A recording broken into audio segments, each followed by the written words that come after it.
GCC கண்ட்ரிகள் இன்று பொங்கி இருக்கு. கடும் கண்டனத்தை கக்கி இருக்கு.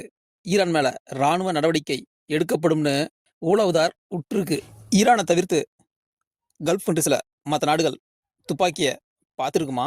அப்படியே பார்த்துருந்தாலும் தூக்கி சுட தெரியுமா? அப்படியே எடுத்து சுட்டாலும் குண்டு கரெக்டா போய் விழுவுமா? அப்படியே குண்டு கரெக்டா விழுந்தாலும் அந்த இடத்துக்கு பாதிப்பு ஏற்படுத்துமா? எதுக்கு நமக்கு இவ்வளோ வேலை? சாப்பிட்டு சாயங்காலமான தூங்க வேண்டியதானே? இப்படித்தானே நம்மளை அமெரிக்கா பழக்கப்படுத்தி வச்சிருக்கு. திடீர்னு கோவப்பட்டா இதெல்லாம் ரொம்ப தப்புப்பா. ஈரான் அமெரிக்காவை ஓட ஓட தாக்கல். அதனாலதான் துபாய் துப்பாக்கிய தூக்கலாம். ட்ரம்ப்பே ஆய் வந்த மாதிரி ஓடுது. சவுதியன் பேய் வந்த மாதிரி ஆடுது. ஆணைக்கே அண்ட்ரவுசர் கழட்டின ஈரானுக்கு இந்த பூனைக்கு புல் பேண்ட் மாட்ட எவ்வளோ நேரம் ஆகும்? அமெரிக்காவுக்கு மாப்பும் இஸ்ரேலுக்கு சோப்பும் போடுறதோட நிறுத்திக்கோங்க. மீறி எதனா பேசுனீங்கன்னா ஆப்பு பலமா இருக்கும் அப்படின்னு அரபு நாடுகளை பார்த்து ஈரான் இப்போ எச்சரிச்சிருக்கு. ஆமா, ஆளை பார்த்தா கொஞ்சம் உங்களுக்கு மாதிரி தான் இருக்கான்.